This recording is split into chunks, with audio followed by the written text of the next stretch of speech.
It's time to talk sports. It's Hacksaw's Headlines, a panorama of the world of sports, stories, comments, and opinions.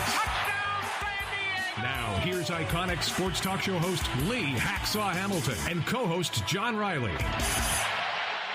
Who wants to talk sports on a Monday? We do, you do. From the DIXIELINE Lumber and Home Center studios in San Diego, coming off a great sports weekend, we welcome you to our Monday bonus podcast. Good afternoon, everyone. This is Lee Hacksaw Hamilton, along with my co-host John Riley, whose opinions are usually from left field, but because it's 99 degrees outside, he is in the studio today.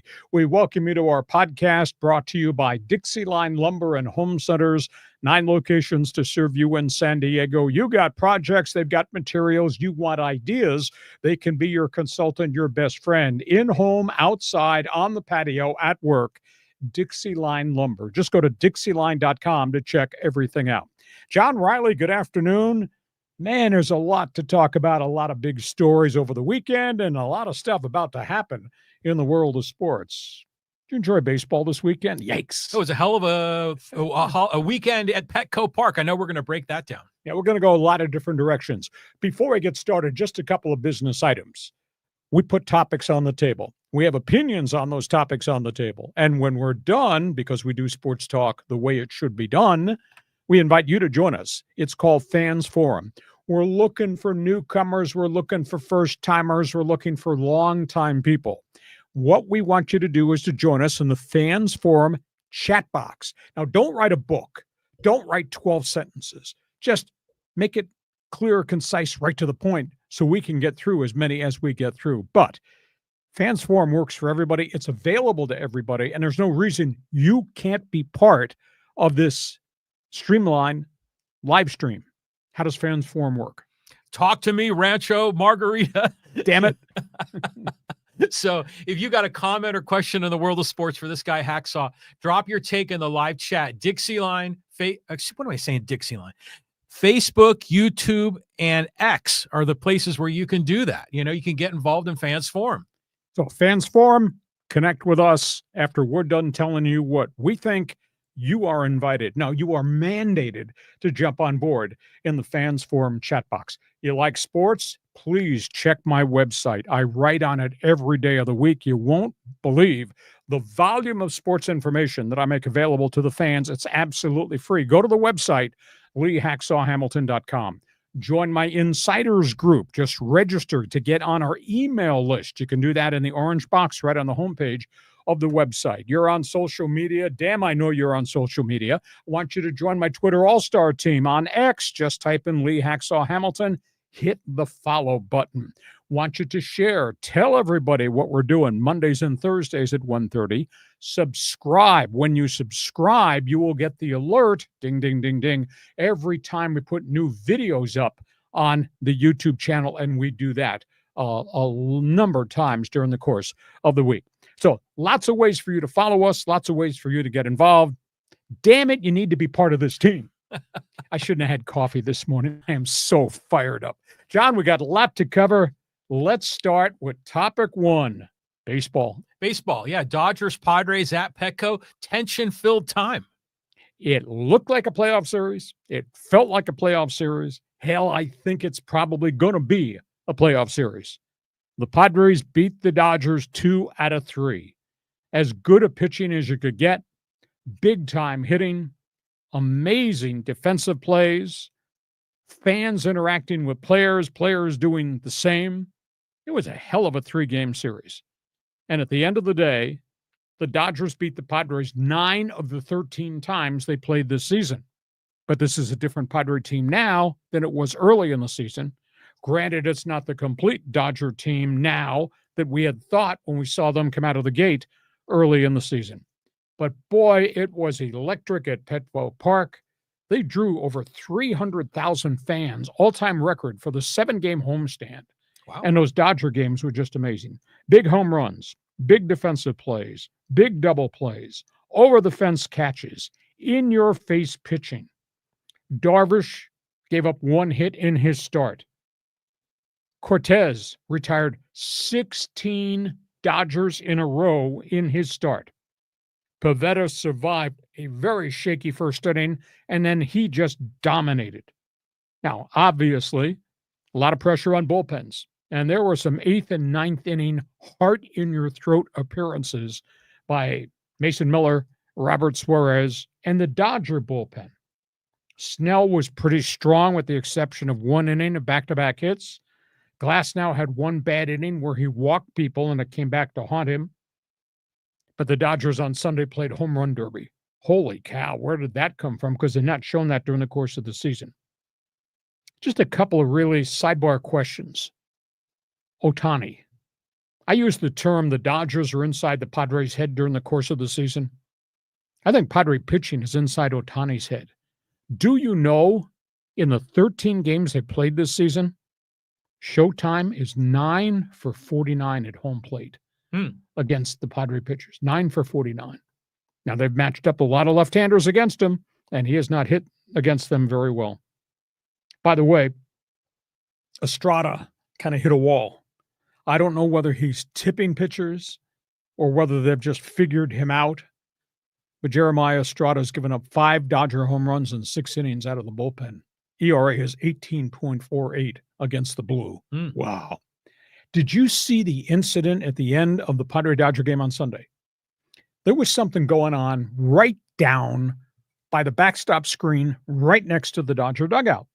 There was some leather-lung guy that was screeching the whole broadcast, and I could hear it. Right. Couldn't make out what he was saying, but it went on and on and on. Come to find out, he was barking at Ohtani the whole game, nonstop. The Dodger dugout kept looking in towards this guy who was sitting right in a box seat, corner of the backstop, with almost direct access. Could have thrown a hand grenade right into the Dodger dugout. Anyhow, he went on and on and on. And then Ohtani comes up and hits that 400-plus rocket shot home run to dead center, which capped off the blowout on Sunday. So Ohtani circles the bases. And this guy is standing in his seat as Ohtani comes back. And instead of confronting the guy, a.k.a. Tommy Pham, Ohtani walks over to the guy and gives him a high five. Yeah, yeah. That was so hilarious. That's the second time Ohtani's diffused something at Petco Park. You know, we had the brawl, the bench clearer, Dave Roberts, Mike Schilt, and Ohtani walks to the dugout, the Padre dugout after the beating. He's laughing, saying, all A-okay, guys. So he diffused Larry Loudmouth sitting in the corner box seat right next to the screen, leaning and just directing all kinds of diatribes at Ohtani the whole game. Dave Roberts got upset. Dodger players got upset. Ohtani, no big thing. See my ball? Could you go get my ball? It's out there in dead center field. A great series. The Padres, since the All-Star game, are 23-13. That's pretty damn good. Hell yeah. Dodgers, since July 3rd, they're 18-25. Weird. That's weird. And, well, they've had all these glitches of injuries, and I'm not convinced that these two teams are one and the same at this point. Now they get ready because the month of September, they won't see each other again. Month of September, they're going to play everybody else in Major League Baseball. We're going to talk about that schedule thing in a minute. Man, that was a great weekend. It felt like a playoff, looked like a playoff, and damn, how about can we just fast forward to the first week of October and we'll have the Dodgers and Padres in the playoffs and the whole damn world's going to watch it? Because I think everybody in baseball is now aware this is a pretty good rivalry. Well, I think Ken Rosenthal was saying that this is the best rivalry in Major League Baseball. At this instant. At this moment in time. It's better than Yankees, Red Sox, and everything. And it's two great teams with great rosters that are in the same division, that are geographically close to each other. I mean, it's got all the ingredients. And there are multiple Hall of Famers in each roster, you know, so it's not just like one good guy. I mean, like Aaron Judge for the Yankees. There's like all these Hall of Famers. Great series. I mean, obviously everything kind of went sideways on the Padres on Sunday, but not because of Nick Pivetta.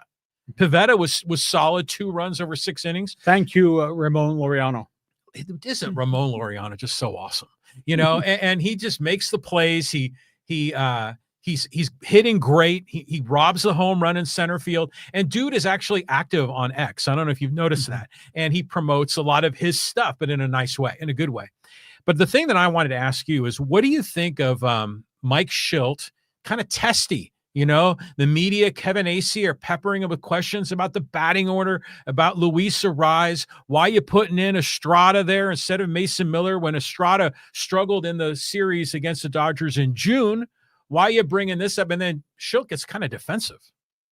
Mike, you wanted the position. You wanted to be manager. Right. You're doing your job. We're doing our job asking the tough questions. If he's going to get snotty, then the media is going to get snotty. He hasn't made a lot of bad decisions. I think that there's an IQ quotient with Mike Schilt that I think is a very, very much a positive for Padre baseball. They do so many other baseball-related things, stolen bases, sacrifices, suicide squeezes. I don't see a lot of that from other major league teams. But at the end of the day, if he's going to get redneck on me asking a tough question, then I'm going to get redneck on him. We're just doing our job. And the second guessers are out there because they have a right to be out there. They're the fans. They pay the price for the tickets. So at the end of the day, I don't have a problem. If you want to answer the question, fine. If you want to scowl and stare and glare, that's okay too. We're just going to be here talking about it and going to be about here writing about it. Period, exclamation point. I'm doing my job like you're doing your job. Yeah, it's kind of fits in the job description. You got to face the media, do the pressers every time. But it was a fantastic series. How about the defense by Tatis in right field, sliding around out there? I mean, just a lot of great things. And Mason Miller should be a damn first baseman. Oh, that too. Double play ball. That was hella good, you know, amazing. And Ariz did a great job at first, you know, starting that off. But, you know, Manny had trouble with that bunt. Or was that from the previous series in LA? I think that was up in LA. But it was just a really fun time. And they're not going to face each other at all for the rest of the way. Like I say, can we just go to October right now and start the playoffs? I know it was good. You know, I would have liked to have the Padres sweep to return the favor on the previous sweep, but in the end, it's great to see both these teams competitive, both fan bases fired up. A lot of Dodger fans at Petco seemed like they were pretty well behaved. Yeah, there was a lot of early on in the series, Friday, Saturday, beat LA, beat LA. I was driving home on the freeway. I thought, is that what I heard? But then, let's go Dodgers. That happened a lot too. There are a lot of Dodger fans there. And then when Home Run Derby occurred on Sunday, I wondered, was I in area code 619 or was this the 213? Because, man, the Dodger fans were going crazy in the Sunday game. Yeah. And they should, you know, and it's a short trip, you know, down to Petco, and they should fill up. I'm just bumming like a lot of Padre fans must have sold their tickets or something. Or didn't the Padres have a thing where if you're not in the right zip code? That was in the playoffs last year. Okay. Well, at any rate, it was interesting to see that many Dodger fans, but I welcome it. I mean, when I've been to the ball game at a Dodger series, I'm surrounded by Dodger hats, blue hats. They're all cool. You know, they're good people, and they appreciate the competitive rivalry of the two teams. And how about Ohtani doing what Ohtani did again? Hey, he's a good dude. How classy you know, is he? That's the thing. It's like, you know, I'd love to hate the Dodgers, but there's a lot of good guys. I mean, Mookie, Freddie, Kershaw. I mean, we can make a long list of all these great guys. The only guy that I kind of gets under my skin a bit is Bruce Dahl Gratterall. You know, when he comes off the mound, he's all like, yeah, that's me. Hey, you know, I remember he got into a little tiff with Manny that one time, but you're right. Ohtani handled that perfectly by going over, giving that guy a high five. I saw the exchange, and the Padre fan who was heckling, he was cool about it too. He was laughing and smiling and high five in return. Okay, they're both 74 and 57. We got a month plus of baseball left. You're a Padre fan, you're a Dodger fan. Fans Forum chat box is open. No excuses accepted. You can wear brown and gold. You can wear Dodger blue. Jump on board. Join us. What you saw. Should we just fast forward to October 1st and get to the playoffs? Okay, that's item one, baseball. Topic two in baseball. This is interesting. Watch the out-of-town scoreboard. Here we go. We are going to be scoreboard watching for the month of October.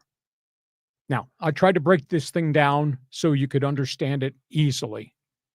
You got the Padres, you got the Dodgers. They don't play each other, and the matchups are almost equal.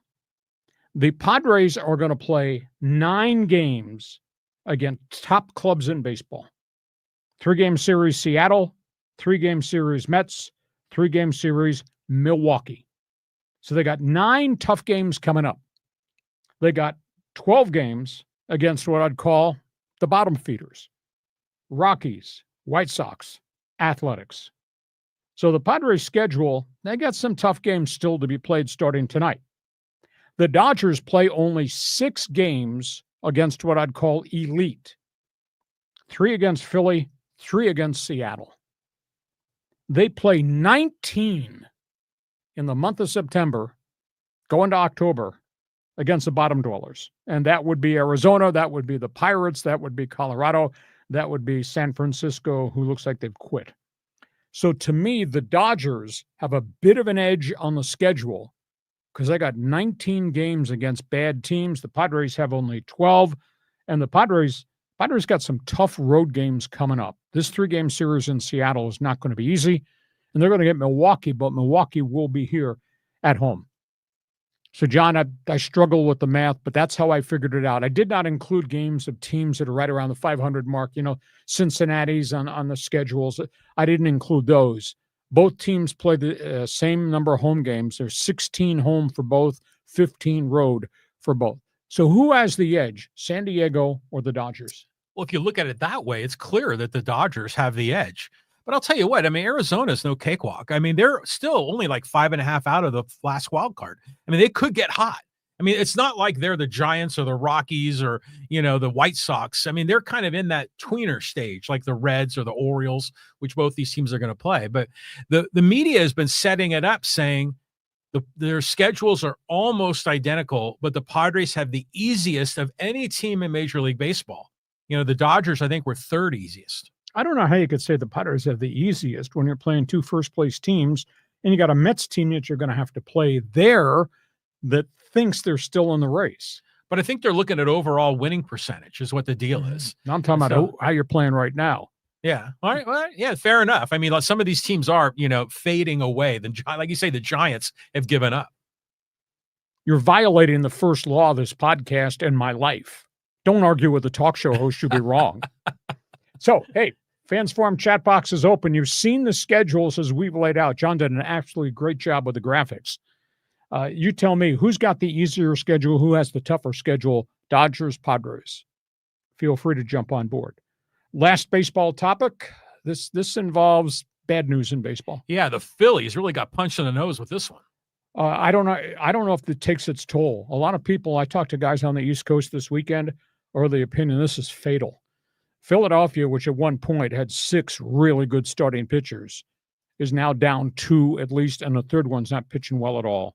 Zach Wheeler had emergency blood clot surgery on a vein near his shoulder. They went in, did that to solve the blood clot because that's very scary. But they found damaged rib, which could trigger another blood clot. Zach Wheeler is going to have a second surgery. He is going to be gone 8 months. He's going to be gone into middle to the tail end of next season. These surgeries work, but the recovery time is extraordinarily long. On top of that, Aaron Nola is back. He's missed virtually the whole season. I think it was a shoulder injury. He is finally back, but he's not anywhere close to being the trustworthy Aaron Nola. And they've had problems. Ranger Suarez, with vibrant left-handers, ERAs in the 7s in the last month or so. Just not the same pitcher. And I just tend to think maybe the innings piling up have kind of caught up with him. So all of a sudden, Philadelphia, just not the same pitching staff right now, but they do have home run derby. That batting order is just hammering the ball. So we'll see if Philadelphia can slug their way, finish first, and go deep into the playoffs. But there will be no front of the rotation Zach Wheeler there, and that's too bad because he's really had a good career. Item 2, the New York Mets. They've lost another pitcher. Frankie Montas, gone for the year. 3rd time he's been hurt this season. They gave him a big free agent contract. He's got nerve damage in his elbow, surgery likely. He's gone. They're still trying to patch together some form of a starting rotation. Of course, they made 3 trades at the deadline to fix the bad bullpen. And your guy, Juan Soto, he stands up in the clubhouse on Saturday as the Dodgers are just in a bad tailspin. Juan Soto says, "We are a playoff team." Kidding me? You kidding me? There are so many problems. We are a playoff team. They have lost 17 of their last 24, and they got these pitching problems. And Juan Soto, we are a playoff team. The Juan Soto is hitting 249. Jeez. Unbelievable. So Juan Soto believes. I don't know that many other people believe. Texas, they've just been wrecked by injuries. If you go through the Texas Ranger roster, no wonder why Bruce Bochy looks terrible sitting in the Ranger dugout. I mean, virtually every one of their big bats, from Seager to Semien to Adolis Garcia, every one of their big bats has been hurt. And Semien just broke his foot yesterday. He's gone. Virtually all their pitchers have been hurt. And now they've lost John Gray, who they gave a big money extension to. Blood clot in his shoulder. He's talking about walking away from baseball at age 34. Texas, which was such a vibrant franchise a year and a half ago, just wiped out by injury. Yankees. I don't know which is the real Yankee team, but this can't be the real Yankee team. The phrase in the clubhouse over the weekend against the Boston Red Sox, this is unacceptable. Now, the Yankees won on Sunday night. They lost 8 in a row to the Red Sox. That's terrible. And get this, the Yankees, who still believe they're a wild card team, Yankees are a collective 5-15 against Boston and Toronto. So we got some teams that we're paying a lot of attention to, having great finishes to the season. And look at all these guys who got problems. John? Well, right now, if the season ended today, the Mets are in the playoffs. I mean, so who's chasing it? Maybe the Reds? I mean, do you see the Mets continuing to slide and get off the radar for the playoffs? When you've lost virtually all your pitching staff and Mr. Me, Myself, and I's hitting 249 and holding press conferences as if nothing's wrong, and a whole bunch of the other guys around him are not hitting. Lindor's having a really good season. The polar bear, Pete Alonso, has really scaled off. Vientos is hitting home runs, but he's not hitting for batting average at all. So just not the Mets team that came storming out of the gate to start the season. Yeah, well, I mean the Zach Wheeler thing, by the way, and that's brutal. I mean, because I always thought about the National League. It was the Dodgers and the Phillies were like the two beasts. And if the Phillies lose, Wheeler, and then Nola is not quite the same. And Suarez is not quite the same. I mean, that changes the landscape radically. And you need pitching in postseason. Big time. Because in postseason, you're not going against the White Sox or the Pirates or the Rocks. Mm-hmm. Okay, that's all things Major League Baseball. We put topics on the table. Invite you to respond. The Fans Forum chat box is open. We are at halftime. We've talked a lot of baseball. Jump into the chat box. Tell us what you think.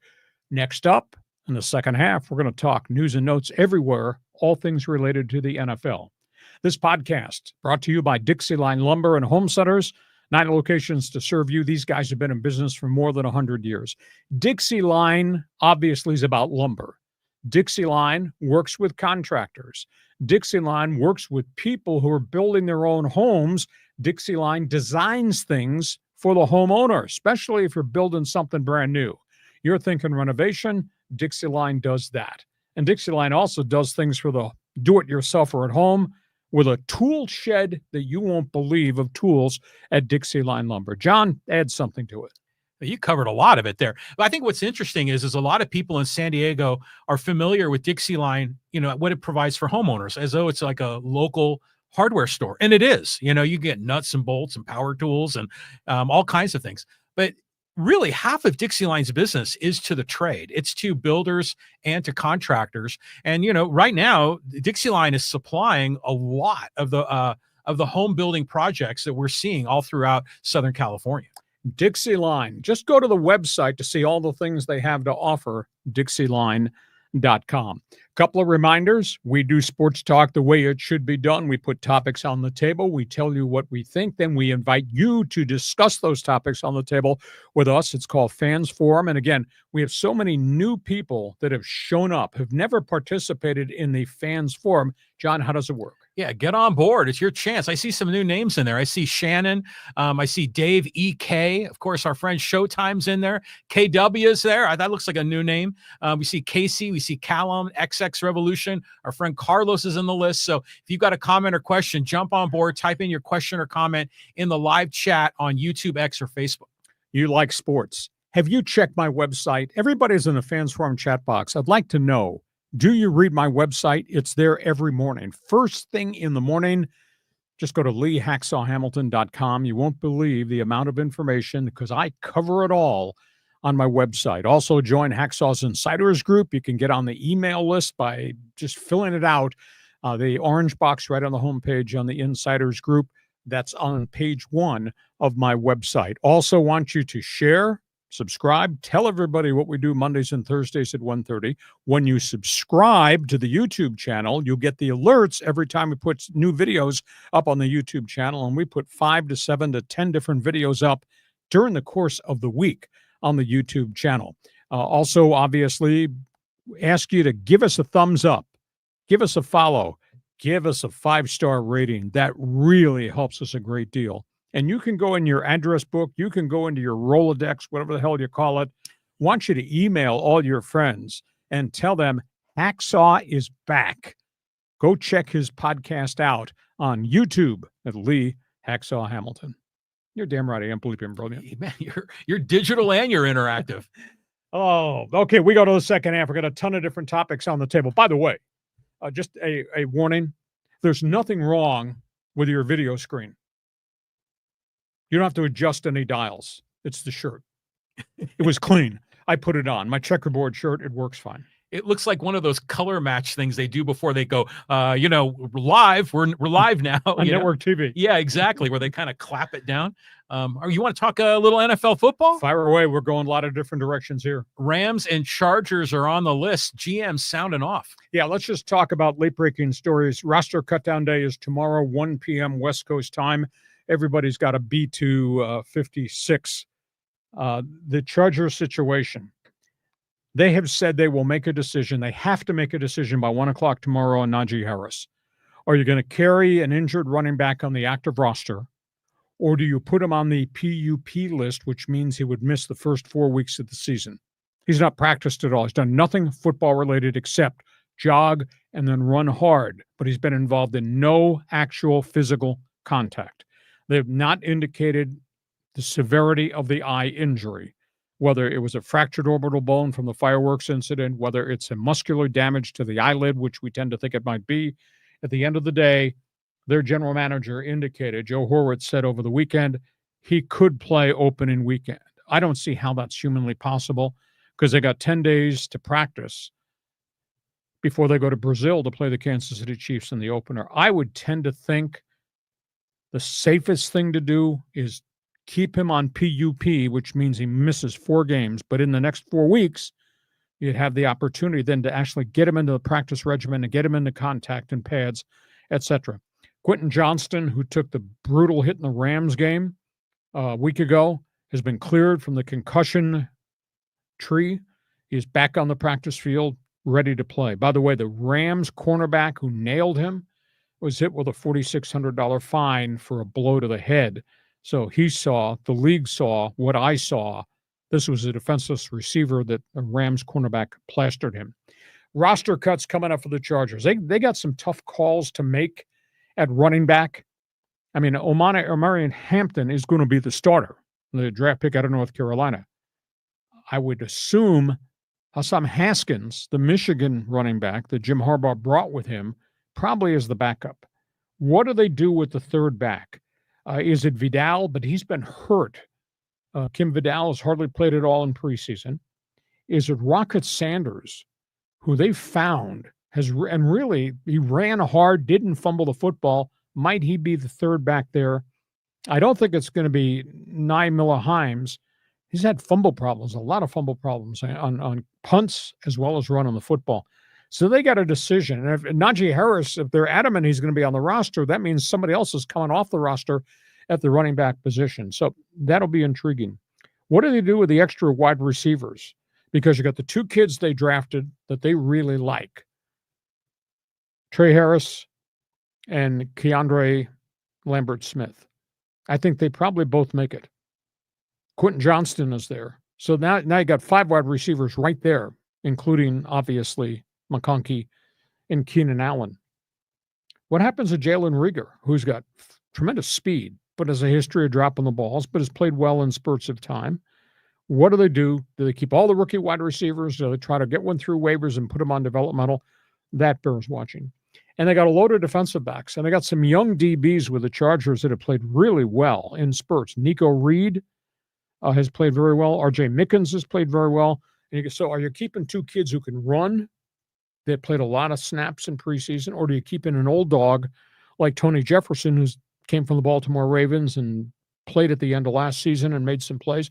Or are you keeping an old hand rather than continue to stockpile lots of young athletes who can run? So a lot of roster moves here with the Chargers. In terms of the Rams, they've finally spoken out about Matthew Stafford, and it came from Les Snead, the general manager, over the weekend.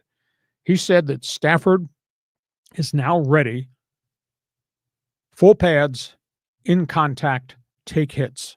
The doctors have told the Rams doctors that Stafford will not further aggravate the disc issue in the back if he gets sacked, if he gets bent around.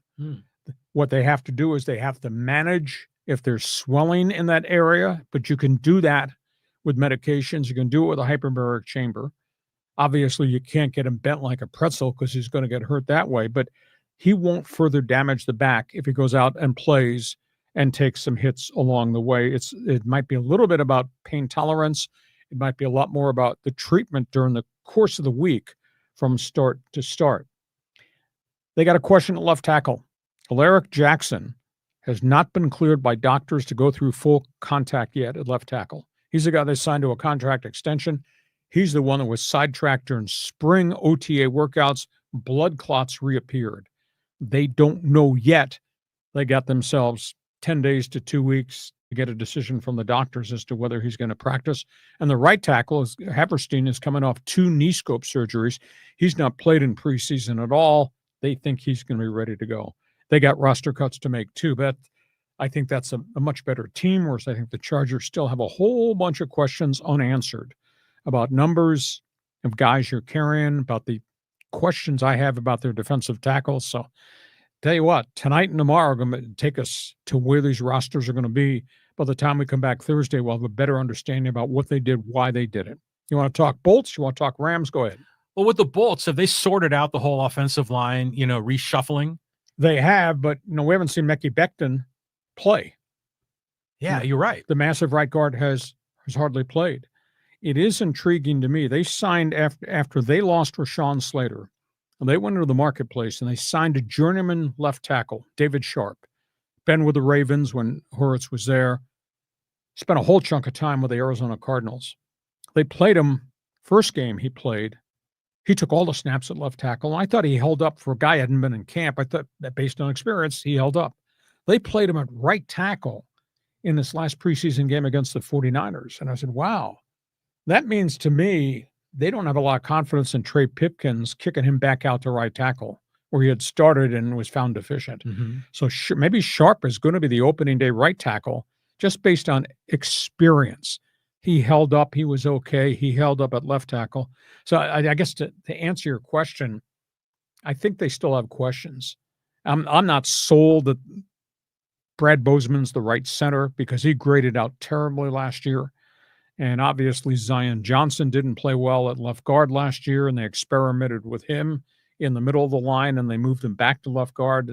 If Sharp is going to be the right tackle, that means they don't think Pipkin's going to hold up, which means they got uncertainty now. So I think they'll be fine with Joe Alt on the left side. But so there's some question marks as it relates to that offensive front.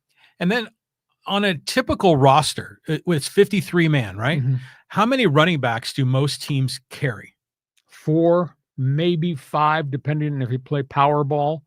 Sometimes the 5th guy might be a punt return guy, but they got receivers to run punt returners. I think they're going to carry more wideouts than they would with running backs. Well, do the Chargers typically line up 2 running backs behind the quarterback? Not all the time. I mean, and again, they've got the defensive tackle who becomes the fullback.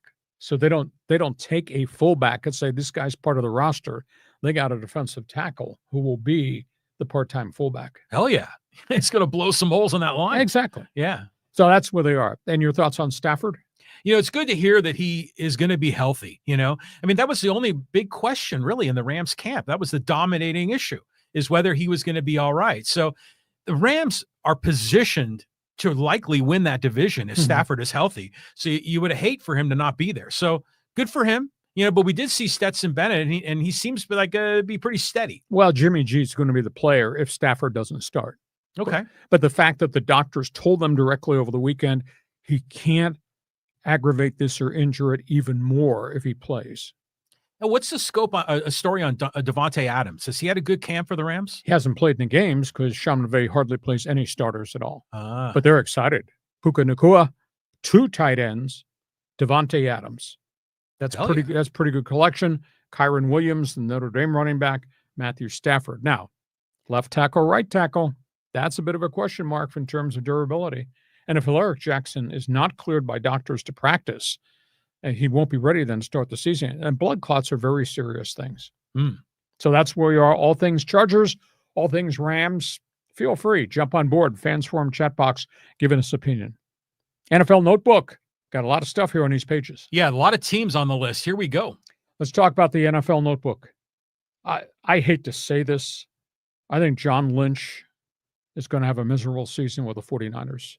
They have so many injuries, and they've had to shed so many veteran players because of salary cap problems.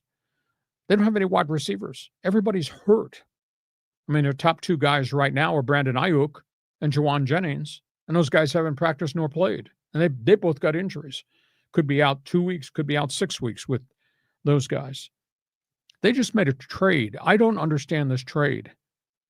They traded for Washington's leading rusher, Brian Robinson. They gave up a draft pick. Robinson has had 3 pretty productive years in a bad Washington situation, but he wants to play.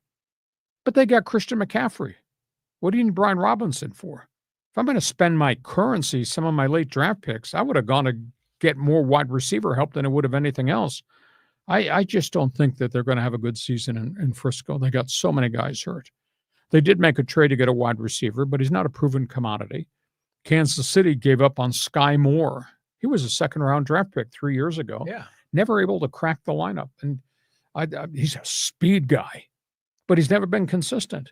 They tried him at wide receiver. He dropped a bunch of balls, never got back on the field. Tried him a kick return. Well, he busted a few kicks, but he also fumbled the football. Anyhow, 49ers trade for Brian Robinson, which I didn't think they needed, and they trade for Sky Moore. Maybe the coaching staff can fix what's wrong. This kid came out of Western Michigan. I thought this is a budding star, and he showed flashes. Hasn't done it consistently. Minnesota. J.J. McCarthy is your starting quarterback. Minnesota traded the guy that was the backup, Sam Howell. He had a terrible preseason. Howell's a former Washington commander, played well as a part-time starter, went to Minnesota, was a backup last year. They got rid of him. They traded him to the Eagles. And then they signed Carson Wentz, who's been in and out of the NFL the last couple of years. Ex-Colt, ex-Eagle. He's been around the block. I think he's been with 6 teams now.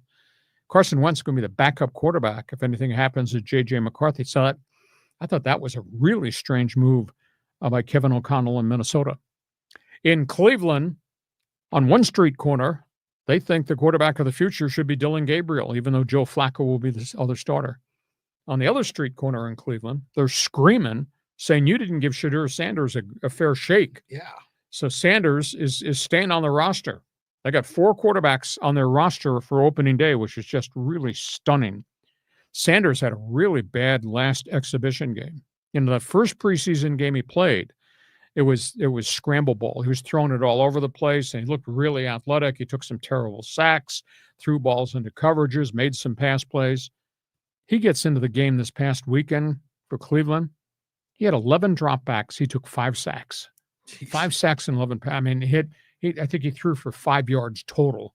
I mean, it was really, really poor. So one street corner in Cleveland says Dylan Gabriel is going to be the guy. Gabriel's thrown for 129 and 149 in his 2 appearances in preseason. The other street corner says you guys haven't been fair to Shadur Sanders. So that's the storyline there. Dallas Cowboys.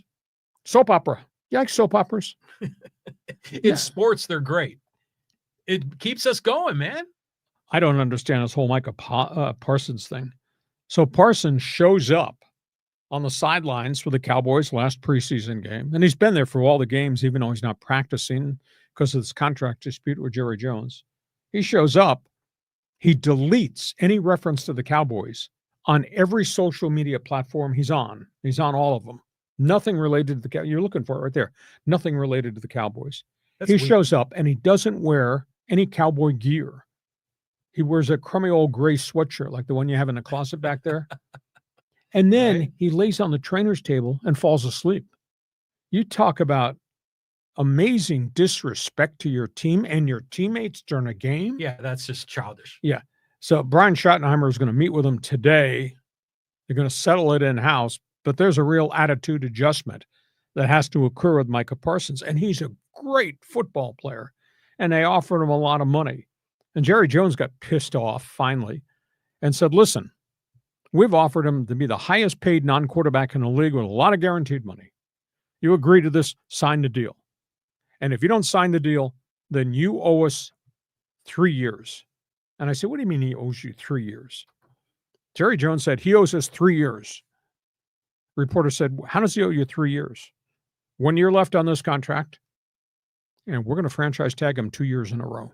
Yeah, it's getting ugly. Oh, big time. I don't know what they're going to do.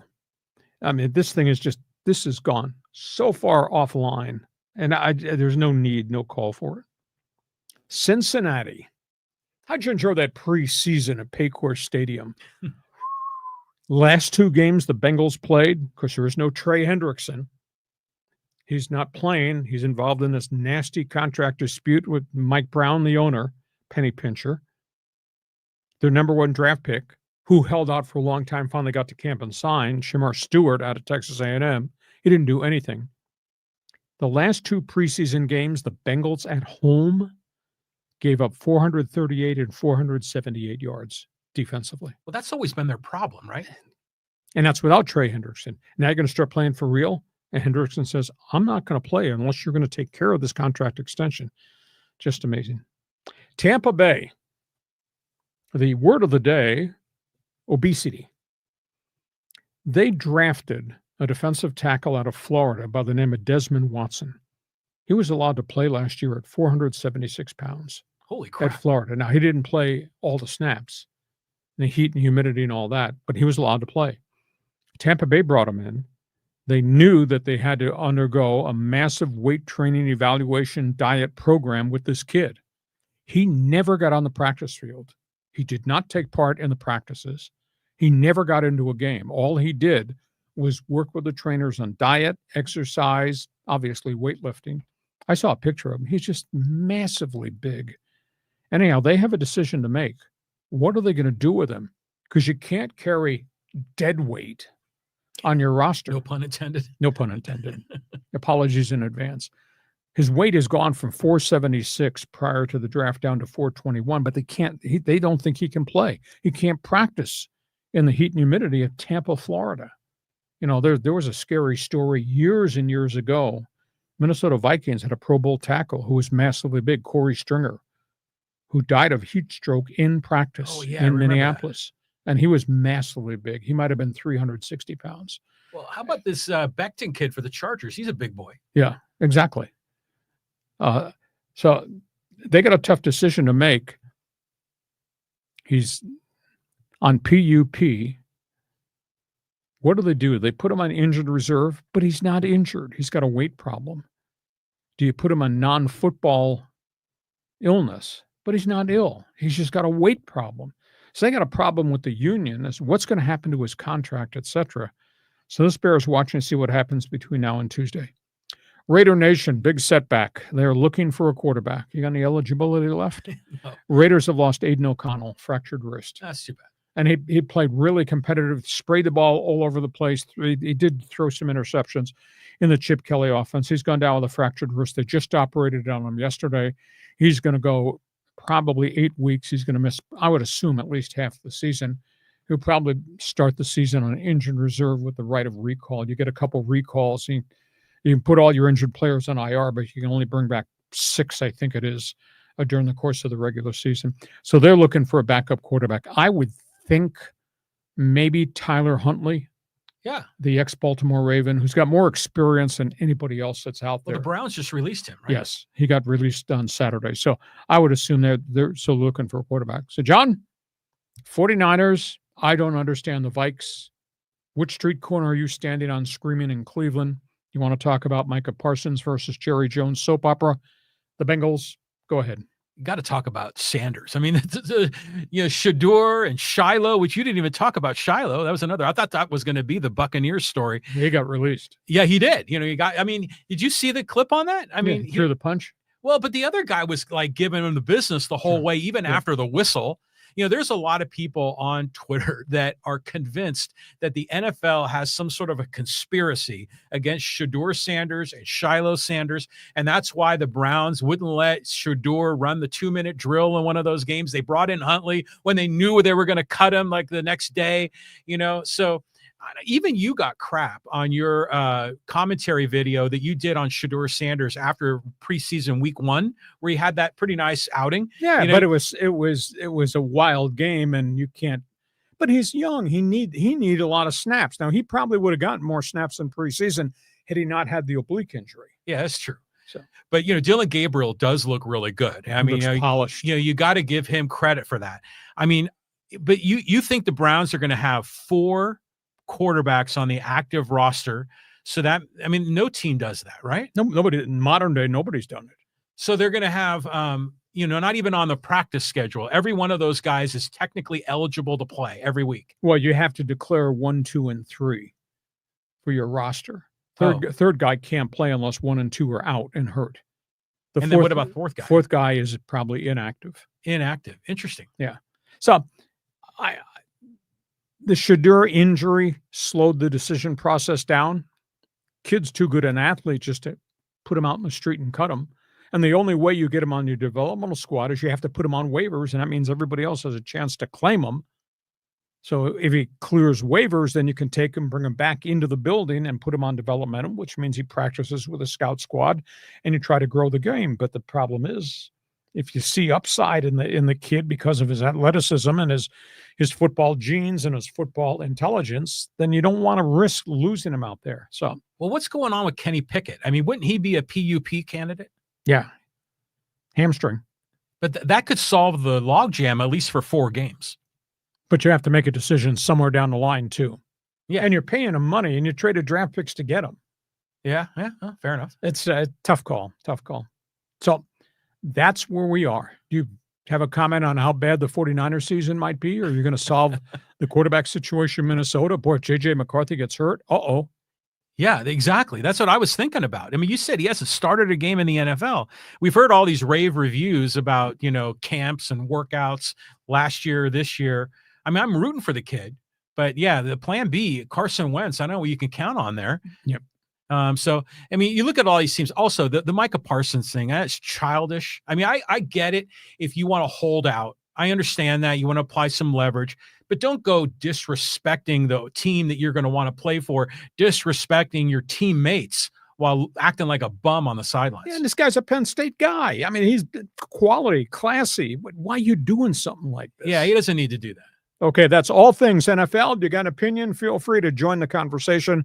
Fans forum chat boxes open for business. Open for business is college football. First games of the season. We start playing on Thursday here in San Diego. Obviously on the weekend. You want to talk about different topics here? Go ahead, John. Yeah, we're going to talk a little SoCal football. Started off with San Diego State. AZTECS. I spent the whole midday with Sean Lewis at San Diego State. That press conference was a lot of fun. He's different right now than he'd been that whole first year. Of course, 3-9 probably has something to do with it. But his sales pitch was a passion play. And he really believes what he's saying. And we talked extensively about the kids that had the chance to go somewhere else after this 3-9 season that stayed, and how they become leaders and have all been appointed captains, and their belief in the program and the sales pitch of this coaching staff and the offense and the defense. One thing Sean Lewis needs is continuity, and he really did not have much. He lost so many players the first year who bailed after Brady Hoke was relieved, that he was trying to patch holes on the run, and obviously showed. And then NIL, transfer portal, the whole world goes into the transfer portal. Everybody went in the transfer portal except my golden retriever. And they could have lost kids, and those kids stayed. They observed what was going on outside. They came back, and so that was huge. It's a new day at San Diego State. Year 2 has to be different than year 1. It's a new day. They have to win to get the fans back. They've lost 2/3 of their season ticket holders in 2+ years at Snapdragon Stadium. That's not good. Schedule, they open with 1AA Stony Brook. That's like the blind playing the blind. They don't know anything about Stony Brook, who's got transfer quarterbacks coming in. They've never seen video of these guys. Stony Brook knows nothing about what the Aztecs are going to throw at them because San Diego State's got 2 new quarterbacks who transferred in. So this is going to be fun. So it's a new day. I'll say this about Sean Lewis. He really believes his sales pitch. You know, I get offended if you covered as many press conferences as I have to cover. I get offended by coach speak. This wasn't coach speak. This is one of the more dazzling press conferences that he's had. And his preseason press conference that I went to just before training camp opened, that was impressive because we hit him with a lot of tough questions. And with apologies to Aztec for life fans who get offended, you go to a press conference, you ask the pointed questions that need to be asked so you can get the quotes and get the information you need for whatever storyline you're going to develop. So people get offended when I stand up and I do ask pointed questions. That's okay. That's my job. But he stood in there. And the really cool thing he said, we're a bowl team. We are a bowl team. Take that to the bank. And he believes it. What's different about San Diego State, and there are some question marks still, they are a wealth of offensive linemen who've transferred in, who've played other places now that have experience. They got a really good field goal kicker. They returned 9 starters on defense, and that defense played their ass off till they caved in at the end of the season because they were asked to play so many snaps on defense. They think they got athletes at wide receiver to complement Jordan Napier. They think they're 3 deep at running back. It's Lucky Sutton's turn to see. And if it's not him, then maybe it's the Oregon transfer, Brian Cardwell. It'll be fascinating to see how this goes. But what he's got now is continuity. He's got an offensive line that has now spent virtually a whole year in the system. He's got some skill guys who've played, have been in the offense. He's got a world of talent that runs and plays really hard on the defense. So they might be better. They should be better than sitting there at 3-9. And his closing comment to me, because I asked him about his sales pitch, he's just very different right now about the sales pitch of unity, who they have to be and what's going to be different from what was last year. And his favorite phrase to me was, we over me. Hey, that's the sales presentation in that locker room. He says, there's the vibe in this building right now at this hour that Lee was not here a year ago this day. So that's all things San Diego State. Feel free to jump on board. Don't hold it against me for the way I dress or the tough questions I ask, because that's my job. I wish I had an explanation as to why UCLA is doing what UCLA is doing. They have the new quarterback who transferred in at the last minute. They think he's going to be vibrant. The kid from the University of Tennessee, Nico Iamaleava. He's going to be there 1 year. That really turns me off. When this kid's already announced, I'm here to play 1 season, and I'm going to the NFL. Well, you better play better than you played in spurts at Tennessee. But Nico can throw it. Nico is big. They got massive holes, bunch of places. They got 14 Division I transfers who came in. They finally moved into the 20th century and started to do some things in terms of the transfer portal. What I don't understand is Deshaun Foster's decision to close workouts completely. No media interviews. How can you have a blackout of the people who are supposed to be doing their job covering the team, especially when you were 5-7 last year? And by the way, you fired 9 assistant coaches after your first year on the job. I just don't understand what Deshaun Foster is doing as if the media is the enemy. You're not the damn enemy. We're covering the program, and those guys try to promote the kids, and you close workouts completely. That's terrible. USC. I don't know. There's a hell of a lot of believers in Lincoln Riley. Now, he's got this massive contract with a massive buyout, so I don't think his job's in jeopardy. But USC's facing a real overhaul. They lost a lot of players, transfer portal, a lot of guys in the offensive line. But they do have a quarterback that they really like, and he played well at the tail end of last season, a transfer from UNLV, Jordan Mayava. But they got to fill holes at wide receiver, offensive line, running back. They do have a really vibrant defensive coordinator, Danton Lynn, who came in and played very, very well. And the last topic is at the University of Michigan. Here's the burning question. Is the NFL going to sanction Jim Harbaugh for what he did at Michigan? And there's precedent for this story. Is Michigan, which has been hit with a $30 million fine and sanctions, does Michigan have the brass? I wouldn't use the term balls. Does it have the brass to sue Harbaugh and demand payback of his salaries because he's put them in holy hell hot water by Spygate and there have been 3 NCAA investigations in 3 years now at Michigan. Does Michigan have the brass to sue him? Does the NFL intercede and do something? And the NFL did. If you remember Ohio State, great success, Jim Tressel. Oh, yeah. Remember the NCAA scandal? Money, gifts, players, tattoos, season tickets, all that. Yeah. Well, Tressel stepped aside after a coaching change. He was going to go to the NFL to work for the Indianapolis Colts, and the NFL blocked him from working because of the sanctions at Ohio State. Well, does the NFL have the brass to intervene now and stop Harbaugh from leading the Chargers? There is precedent there. That story bears watching going forward. I don't think the NFL would do it, but they have the right. Would Michigan have the brass to sue him? We want the money back. We paid you. And it's a volume of money. It's like $21 million. We want that money back because of what you did with Spygate. It's costing us $30 million in revenue as a university. So, John, we over me. Don't you dare think you can go to UCLA's practices. You got Lincoln Riley. You're stuck with that contract. And you want to talk about the Michigan man? Go ahead. When you rolled in, you had just come from the press conference at San Diego State, and I could sense your enthusiasm. It was like, and I'm willing to give Sean Lewis the benefit of the doubt. I want it to be successful. And you said all those offensive linemen are all like as tall as trees. Yep. And they're big boys out there. So you got Lucky Sutton playing some running back. You got some interesting guys there that you can count on the defense. So I'm optimistic. The UCLA thing, that's like dumb. It's like paranoid, isn't it? That you're not like letting media in. Those should be your partner. It just sounds like Deshaun Foster is looking over his shoulder. That are trying to get ready to blame somebody if it doesn't work, but it's on him. He's the one that didn't recruit very well. He's the one that he fired 9 assistant coaches 1 year into the job, Eric Bieniemy and all. Yeah. That's just crazy. So you need to be open and transparent. It's like he thinks, oh, the other team is going to see our workouts and they're going to be able to check them on film. Just get over it.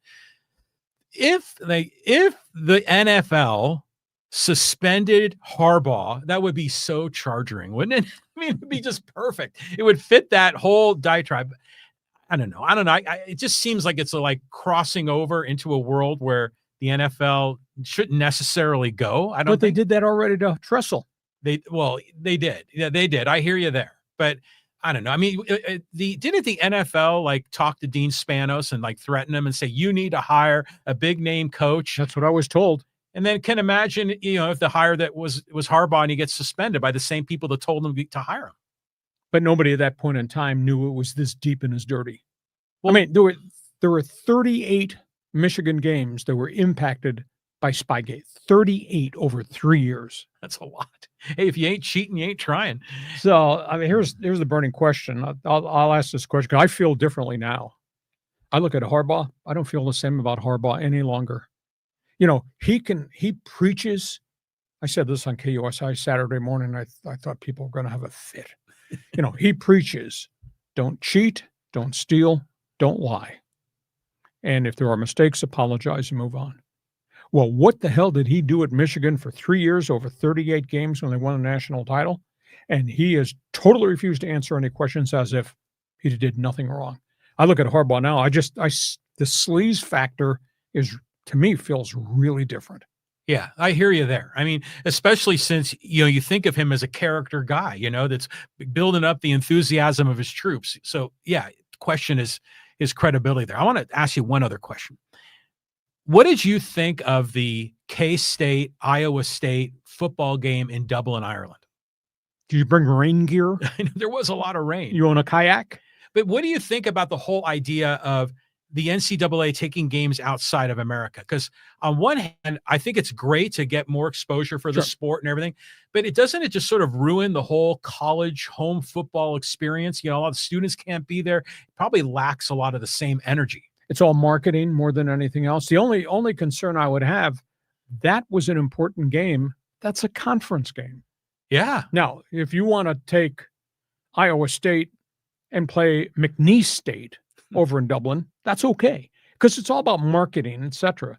But the weather was gruesome. It was a heartbreak, I think, for Kansas State not to hold up there. Iowa State has become a good program under their head coach. Is it Matt Campbell? I believe it is.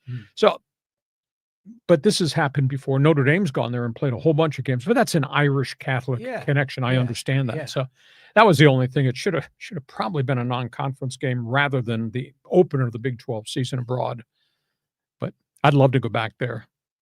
I think you and I'd be spending some time in the pubs in Ireland. Oh, hell yeah. Yeah. We'd have to get him to turn on the NFL while we're there, though. Okay. That's all things college football. You got an opinion? Aztec fan for life. Feel free. Jump on board. How do you feel about your program? A lot of people in the community just ignore it, and they're getting media coverage. I cover them. I talk a lot about them. I write about them a lot on my website. See, you should check my website. Newspaper, their coverage is absolutely amazing for what's a 3-9 football program, but they've lost the community.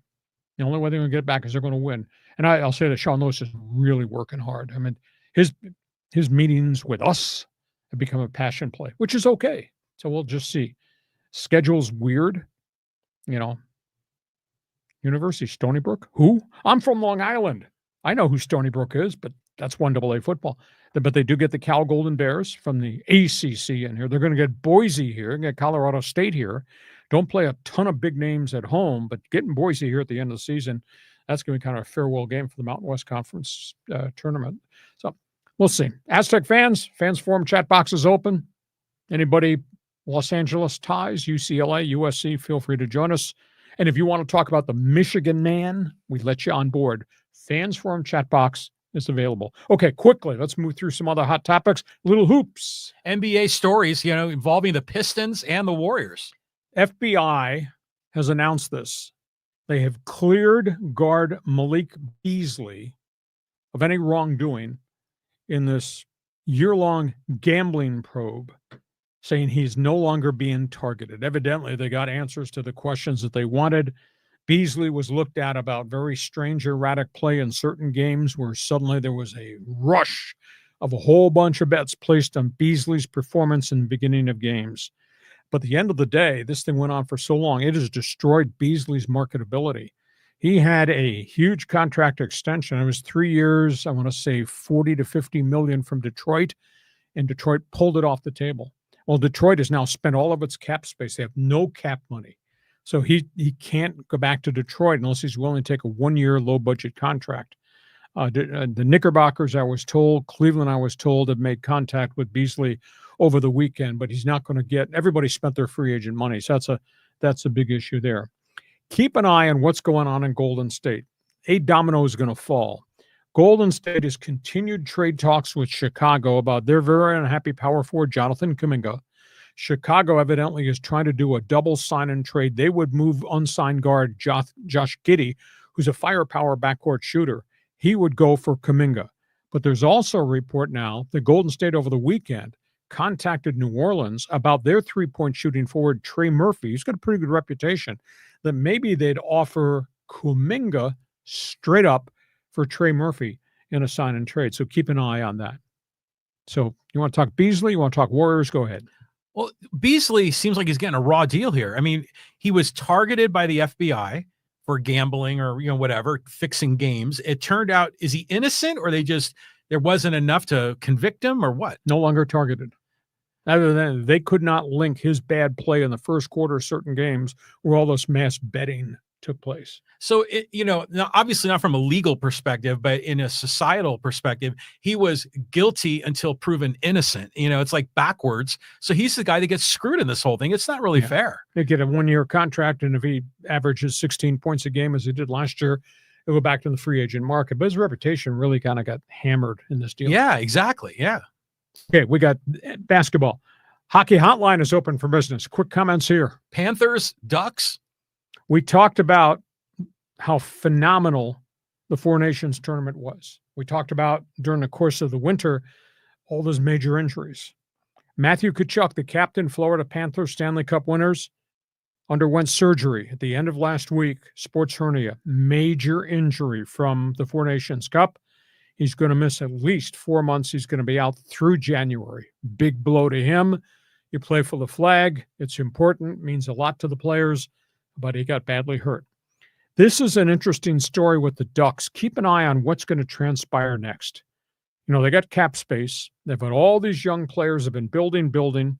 They went into the marketplace in the offseason and have added 3 veteran players to complement all the young guys, the Troy Terrys of the world, the Leo Carlsons, all these high draft picks that we've talked about on this podcast. One of their young center icemen is Mason McTavish, and he was force-fed at age 19.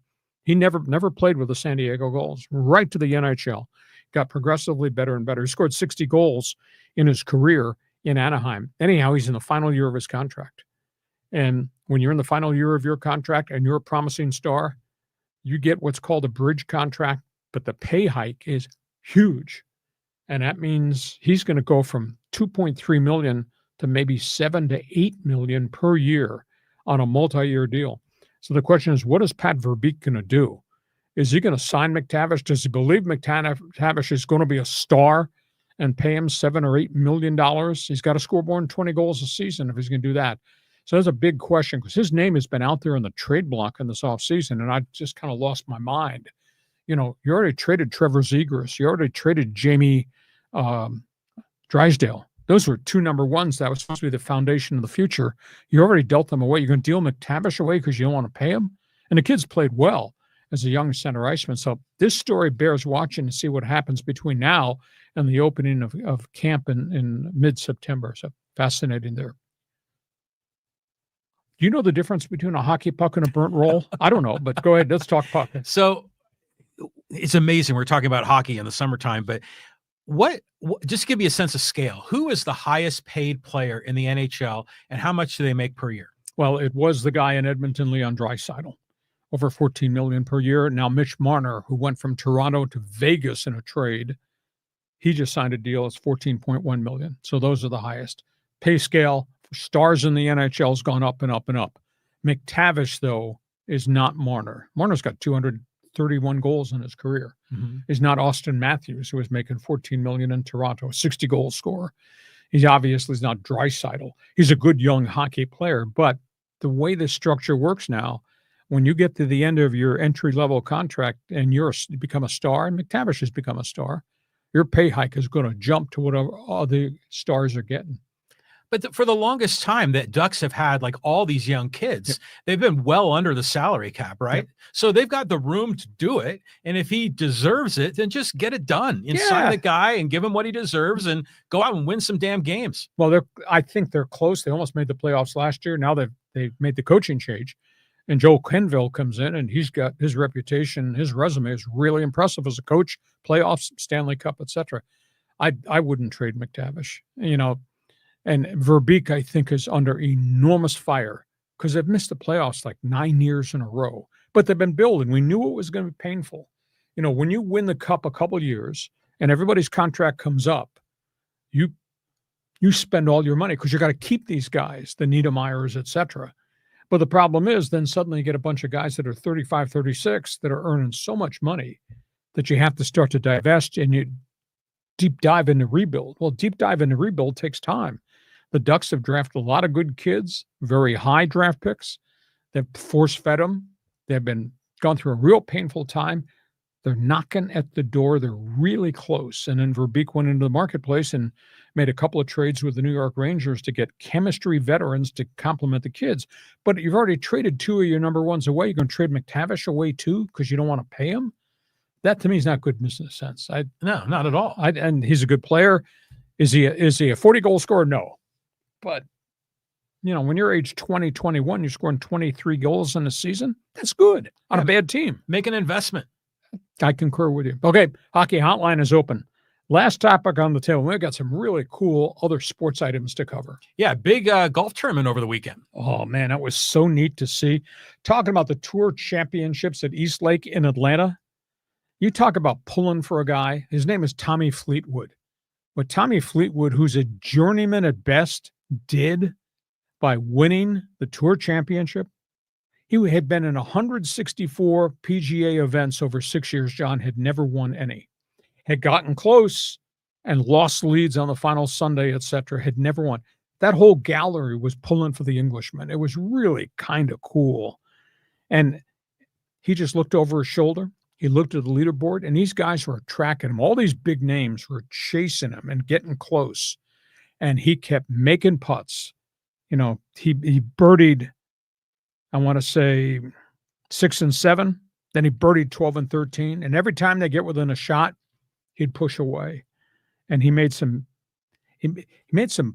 chips out of the sand dunes you wouldn't believe. Every time I turned the TV on in the second round, I was going between Padres and that. He was in a bunker. And yet he made some shot, chipped up and rolled it to the pin. So it was so cool. He's really become popular. Patrick Cantlay, who has really evolved as being a borderline star on the PGA Tour, he was right in the hunt. He took a double bogey at 2 that killed him, and they had 2 more bogeys later in that final round. Keegan Bradley, steady as she goes. He was right there in the hunt towards the end. Real tough time for Scotty Scheffler. I've never seen Scheffler mentally unravel, but he did at East Lake, especially Saturday and Sunday. His putter went away. Off the tee, he was all over the place. You could just see the frustration level. He just wasn't there. And Rory McIlroy was just never part of the equation. And then McIlroy offended a whole bunch of people because the tradition is at the Tour Championship, the big name stars stay on the 18th and just salute whoever wins it. And Rory instead went with his caddy, jumped on a plane, and flew to New York so they could watch U.S. Open tennis. So some people are starting to say, Rory, why are you acting this way? He hadn't been the same person or same golfer since he won at Augusta. But I'll tell you, the whole world was cheering for Tommy Fleetwood because that's persistence, perseverance. Yeah. To be able to go through 164 events in 6 years, get close and screw it up. And then he did not wilt. And those guys were right over his shoulder, hunting him down. So that was great. U.S. Open tennis tournament. The names worth watching. You know them. The revival of the new rivalry. Jannik Sinner, COLO-SOX-ARIZ. Novak Djokovic, who's got 24 Grand Slam wins. He finally admitted yesterday that, and he won his first round event, that he's just really struggling with injuries. He's not young. He's 37 years of age. He's seeded 7th in this tournament. And he says, for me to be playing on the final weekend, next weekend, I'm going to have some good luck and survive. So Djokovic is no longer the same player, but his press conference was really, really snazzy and impressive. The San Diegan, Taylor Fritz, he's seeded 4th in this tournament. He has been coming and more competitive now. Is he at the same level as Alcaraz and Sinner? I don't know. He's got to win one of those events against one of those guys. But Fritz has now powered his way into the quarterfinals and semifinals in the last couple of Grand Slam events. And I don't know if you saw the meltdown early this morning with the Russian star, Daniil Medvedev. I did see that. Wow. Now, the judge in the chair, Medvedev was losing in this event. And there was a cameraman that was positioned on the back line during a serve. And the cameraman moved and was trying to make his way away from the line of sight to get to the bunker where the cameraman's supposed to be. And Medvedev won the point. And the chair judge said, no, going to reserve. And Medved had a meltdown. 6 minutes. He argued with the chair, and then he incited the fans for 6 minutes. They stopped the event. And then finally the chair said, reserve. And Medvedev wound up getting blown out of the Did you tournament. see what he did to his racket? Yeah. He just destroyed it. And he's gotten really haywire in the last 6 months. Very outspoken. Some of the antics he's pulled on the court are just really weird. But dial it up and watch it. This conversation with the chair judge, and then he got in a conversation with the fans. It went for 6 minutes. Guys on network or TV were losing their mind about, what are you doing? Gentleman's game. Not when Medved's playing. So that was interesting there. Daytona 400, Firecracker 400. Anybody can win anytime in NASCAR. 2 laps to go in the Firecracker 400. Ryan Blaney's in 13th place. Ryan Blaney roars through lap traffic, gets to the final lap. They're running 4 wide. These are big cars, 4 wide. And Ryan Blaney beats Daniel Suarez by 3/100ths of a second at the finish line to win the Daytona 400. It was really something to see. Horse racing. Del Mar is such a special place. Del Mar's Pacific Classic is this coming weekend. And we wondered how many big names are coming. Breeders' Cup Classic is coming back here November 1st, which is the marquee end-of-season event. Anyhow, journalism, great 3-year-old, who won the Preakness and won the Haskell Stakes, did not run in the first and third races, the Triple Crown. Journalism been training out here and training very well. And there was a huge question, is journalism going to run in the Classic or get shipped back east and run somewhere else? The trainers, the owners just announced last night, journalism is going to run in the Pacific Classic against Bob Baffert's 4-year-old horse, Fierceness, who finished second last year in the Derby and finished second in the Breeders' Cup. So Fierceness is going to run along with Nias.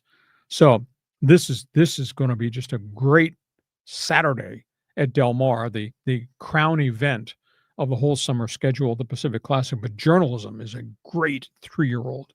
And the reason I bring that up is I watched the Travers Stakes at Saratoga on Saturday. That's the other big event this late in the summer. Sovereignty, who won the Derby and won the Belmont, first and third races. Sovereignty, 8-length victory.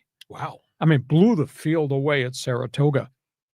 So think about this. We got Pacific Classic with journalism, who's as good as anybody. And November 1st, we're going to have Sovereignty and all the other great horses come run here at Del Mar against journalism in the Belmont or in the Breeders' Cup Classic. So we got a lot to look forward to as we turn to fall. We get to November 1st and what happens at Del Mar. It was a cool weekend of horse racing. It's neat when Del Mar gets the recognition for being a first-class operation. Signature event. Yeah. And I mean, usually all those other, all the other races are in the Eastern time zone, right? So I remember when Cigar came to Del Mar, and that was a big deal. Yep. And so it's all good. Talk about tennis. Did you see the news about Roger Federer? He's a billionaire now. Can you believe that? Smart dude. He must be investing money. I don't know the whole backstory on that. He lives in Switzerland, so anything is possible financially. Yeah, exactly. He's got money stashed. But and then this Tommy Fleetwood. I mean, aside from being one of the cooler names on the tour, wasn't he in the Live Golf Tour, or has he always been a PGA? He's always been a PGA journeyman. Okay.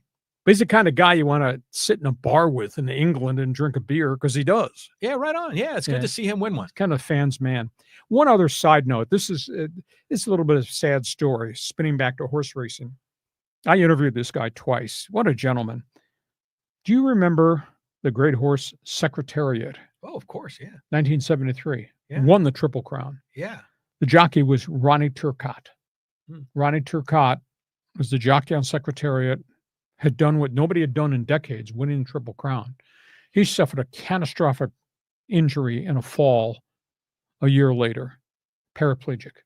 Anyhow, he went back to Canada, lived in a wheelchair in the province of New Brunswick. He just passed away I think he was 86. Very interesting man. He became a horse racing consultant for other jockeys, even though he was in a wheelchair as a paraplegic.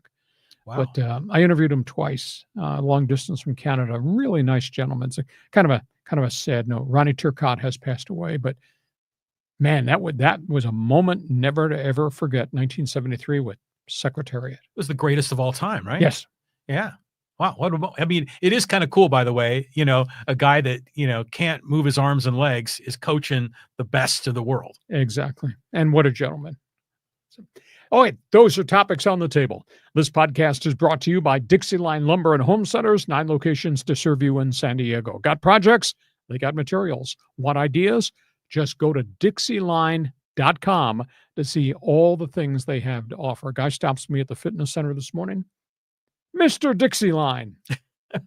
Thank you for listening. Okay, right. Those people are everywhere. All right, Fans Forum chat box is open. We're going to try to bust as many best as many. How do you refer to this? Yeah, it's just interactive Q&A, it's chat. That's what it is. Okay, chat box is open. We do want you to give us a thumbs up. We want you to give us a 5-star rating. That really helps us a great deal in terms of promotion of this podcast. John, they are your best friends. They don't like the way I was dressed. Look at you. All right, go ahead. Let's get started. Okay, let's go here to David. He says, hey, Ohtani, high-fiving that Padres fan who was heckling him the entire game. That heckler is now an Ohtani fan. Pretty classy. And that was kind of as classy as Ohtani after the beanball incident with Robert Suarez walking over the Padre dugout. Because I first feared when I saw him gravitate in that direction, ooh, somebody's chirping and they're going to chirp back and this could not be good. And he's doing this and he's laughing at the Padre guys. Oh, and he did this. Look at me. So Ohtani is just cut from a different cloth.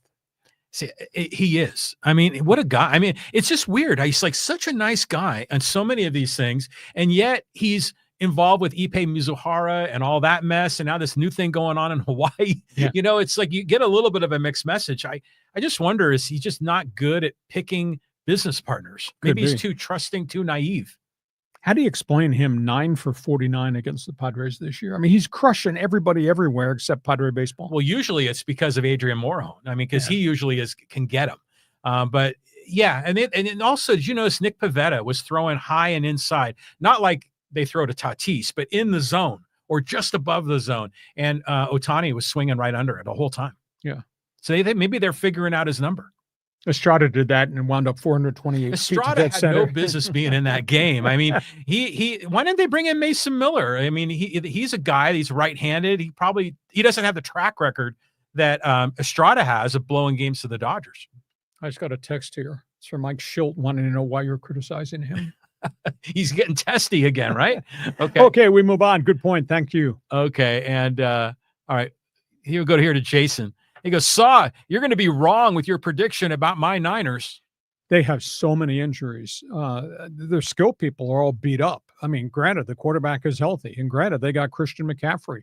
And now they traded for Brian Robinson. They have no wide receivers. None. I mean, everybody's hurt. That's a huge issue. And they've had to let go so many guys because of salary cap issues. I just don't think it's going to be a very good season. It's probably going to be a 500 season. And that's not Niner football as we've come to know it under the teams that John Lynch has built and under what Kyle Shanahan has done. I just don't think they have any players. Yeah, I don't know what to expect. I mean, last year was awful. Yeah. I mean, they had all those injuries. I want to be hopeful, 49er faithful, right? But they're going to have a tough time against the Rams. And what's your take on the Cardinals? I mean, do you think they have anything cooking there at all? Well, they're going to have the second year with Kyler Murray throwing to the wide receiver. So that wide receiver has really grown and developed, and they've continued to draft. And I'd say this: John Gannon really has them play hard-ass defense, and they're getting better and better because now they got more continuity. They've been there. This will be the third year under Gannon's defense. So I think Arizona is going to be more competitive. But do they have enough firepower players to put around Murray to Marvin Harrison? I don't know. Okay, the NFL season starts in 2 weeks, right? Did they get a week off and yes. then they start the regular Thursday season? Is the first game. Chargers are Friday in Brazil. Then everybody else rolls in on Sunday. Okay, man, we're ready to go here. I'm ready. I'm always ready. You're always ready. Okay. All right, let's keep going along here. We'll go to Carlos. Hey, thousands of Dodger fans, Pantone 294, definitely made their presence felt in Petco Park. Do the little brother Padres have a traveling fan base at all? Never seen more than 5 Padre fans in a road game. Oh, that's not a fair statement. I've seen Padre colors everywhere. You know, the TV guys make reference to the Padre gear and all the fans there. So yeah, it's. I don't know that these are San Diego fans that are traveling to San Francisco, or whether that's transplanted Padre fans that are showing up in Pittsburgh or Washington or at Wrigley Field, etc. But now I have seen more people wearing Padre gear on road telecasts than I've seen ever, and I've been doing this a long time. Yeah, it's nice to see, and there's a lot of people legitimately traveling now. Going to Petco Park isn't like getting on a plane and flying to Fenway, right. You know, so you're going to get a lot of Dodger fans here, but Padre fans make the trek up to Dodger Stadium, sure. Maybe not in the same level of magnitude, but I don't know. I love wearing my Padre colors when I'm on the road. I went to a game in Houston against the Astros last year. It was great fun. That was the guy stood up and said, "We didn't cheat." I know, yeah. I didn't hear any trash cans there that day. Okay, let's keep going. We'll go to Callan. This afternoon, gents, saw react to me about San Diego FC clinching a playoff berth in year 1. Pretty good first year.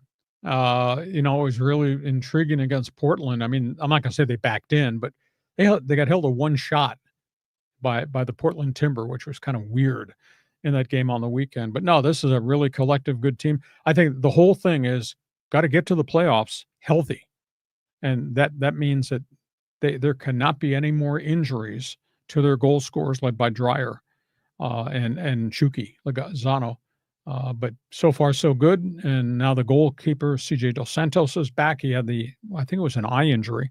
He is now back between the pipes. So that's a pretty good team. And getting a home field advantage will help them a great deal. But they played really well on the road. This is not your typical expansion team by any stretch.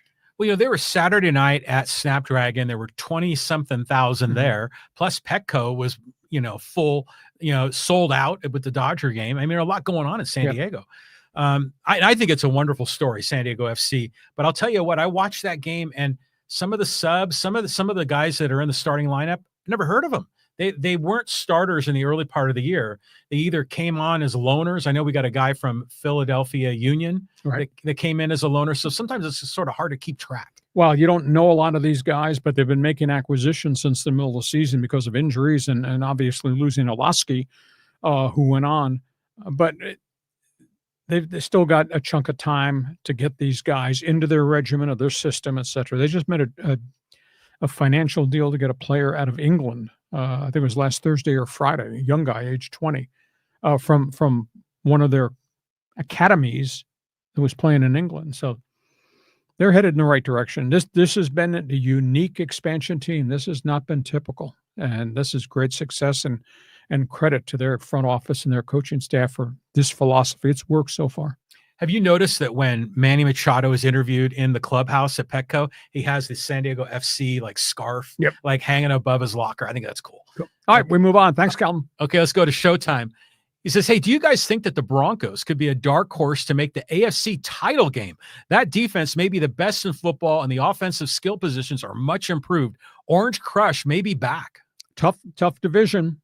I mean, there's no place for the timid in this division. So they're going to have to beat the Chiefs. They're going to have to beat the Chargers. But I agree with you wholeheartedly. And we've talked about it in past podcasts. They've had a good offseason. I mean, them getting J.K. Dobbins to go with the 2 other young running backs they have, and Dobbins is a proven veteran. Them getting Evan Ingram, who can catch a lot of passes, ex-Jaguar, ex-New York Giant, good acquisition. Obviously, Cortland Sutton has really grown into become a dangerous wide receiver, and he was just a guy who had underachieved till Sean Payton got there. And Bo Nix is just brilliant. The academics of football, he does so many great things, and that defense is rock solid. They got guys that play inside. Zach Allen is one of the most unheralded defensive tackles in the league, and are paying him a lot of money this year. Linebacking is really good, and obviously they got great guys in the secondary. Number 1 pick was a cornerback. Obviously, Patrick Surtain, the second, is a hell of a player. So they've got a lot of positive things. But the division is rugged. So you're going to have to punch the Chiefs in the mouth, or the Chargers in the mouth, or the Raiders. You have to win some divisional games to be an AFC title type team. And, you know, we haven't even talked about all things Baltimore, or those guys up in Buffalo who've been knocking at the door for a while. So, yeah, there's some really elite teams. The division, this AFC West, take no prisoner division, is a tough place to play. Yeah, well, great coaches too in the division. Great quarterbacks. Yeah, and quarterbacks. I mean, but when was the Orange Crush era? Is that the Red Miller era? Was it like in the 80s, or was that in the late 70s? In like 70s into the 80s. Because they played the Cowboys in one Super Bowl with what was it, Morton as the quarterback? Yes. And maybe that was the Orange Crush era. Yeah, they've had a couple vintage segments of time in which Denver was really good. The Elway era is obviously the marquee era of all time, Dan Reeves and all that. But prior to that, Red Miller and all those guys, that was pretty good football. That was more defensive football than was anything else. Isn't it interesting, the Elway era, there were like 3 Super Bowls in the 80s and 2 Super Bowls at the very end of the 90s. It's almost like a chapter 1 and chapter 2. Yeah. And Dan Reeves was really a trigger point for a lot of that success. Yeah. Yeah, right on. Okay, we move on. Let's go here to Shannon talking Padres. Any word on the Merrill timeline? Bone bruises take time. You know, they stretched this as far as they could so they could back tag, putting him on the disabled list. But that's a 10-day tenure. They're thinking if there's no setbacks, maybe Minnesota. They play this weekend in Minnesota as a short road trip continues, but they can't be any setbacks, so we'll see. Bone bruises do take time. So if he comes back, Merrill goes to center, Laureano to left, and then Sheets rides the pine? Probably. I mean, they'll rotate guys, and we'll have to see what they do with O'Hearn. Somebody's going to sit. Yeah, Sheets was good over the weekend. Yes. He had a bunch of doubles. I mean, he looked good up there. Yeah. Right now, I guess that I'll say this, and it's probably going to bother a Padre fan. Team has to prove to me they can win on the road. They're sub 500 on the road, despite how good they have been over the course of the year and how hot they've been. They're still sub 500. I think maybe 31-35 away from home. Isn't that funny how that works? Because some years the Padres are great on the road and they struggle at home, so you just never know. Yeah, we'll see. They got Seattle, Minnesota. I'm waiting for some Padre fan to tell me who has the easier schedule from the board that we put up. And when we configure the whole schedule, we're all going to be scoreboard watching, I'll guarantee you. Okay, next one. Okay, let's go to that topic. We'll go to Casey. Hey, good afternoon, guys. And I was there Saturday at Petco Park when the Pods beat my Dodgers. Hacksaw, now that the NL West is tied again, how you think it will go the rest of the way with 31 games to go? Well, as we put up on that board, at the end of the day, the Padres, I think, have the tougher schedule because they got 3 series against upper echelon teams, including one in New York against the Mets, which is not going to be easy. And obviously it starts in Seattle. They play 12 games against the have-nots. The Dodgers only have 2 big series, and one of those is Philadelphia, whose pitching staff is no longer the same. I mean, Philadelphia's got 3 troubled starting pitchers right now. So I tend to think the Dodgers have the easier schedule. And look at the have-nots at the bottom end of the Dodgers schedule. 19 games against Arizona, the Pirates, the Rocks, and San Francisco. So I think the Dodgers have the chance to pull away from this division. Padres are going to have to beat some good people on the road. Those are 3 series against better teams for them to be in first place. But by the same token, this comes out of the left side of my mouth. The right side of my mouth is asking the question, how the hell did the Dodgers lose 6 in a row to the Angels and Rockies? That happened 2 weeks ago. Yeah, I mean, it's hard to pick against the Dodgers. I mean, Kirby Yates came back over the weekend. Yeah, but he and Tanner Scott have to prove to me that they can do this. But they're a big upgrade over all those other guys that have been blowing saves and letting the games get out of hand. So the smart money has to be on the Dodgers. But sometimes, I'm watching this Padres, especially the first 2 games of the weekend series, and I'm wondering, could this be the year? Could this be the year that the Padres finally put it all together? Padres have not won the division since Bruce Bochy 2006. That's a long time ago. Remember, they came close in 2010. Mm-hmm. But yeah, it's been a long time. They're due, man. They're due. Yeah. But to me, the most critical piece of this equation, after we divide the schedule, home field advantage. They got to get home field advantage in all their playoff series if we are to really consider this to be a World Series potential team. Agree or disagree? Oh, yeah, absolutely. Because they do play a lot better. What are they at home? It's 40 41-22, I think, at home, which is pretty doggone good. Well, it's just tough in that opening wild card round where you got to go somewhere and play 3 games. All 3. Yeah, I mean, the Padres were successful doing it, but that's a big ask. Okay, next one. Okay, let's go here to Dave EK. He goes, "You guys are the best. Nothing like it on the radio." EK, okay with me. No, we do sports talk really, really differently. And again, that's me. I'm interested in all this stuff. John, if you've ever checked my website, I create all that stuff every night. I write it all. That's why you got to check leehacksawhamilton.com. I send my stuff to John, and John just loses his mind. John is so late getting it posted up on my website because he's reading it all. Yeah. It's such a volume of information. There is a ton. Yeah.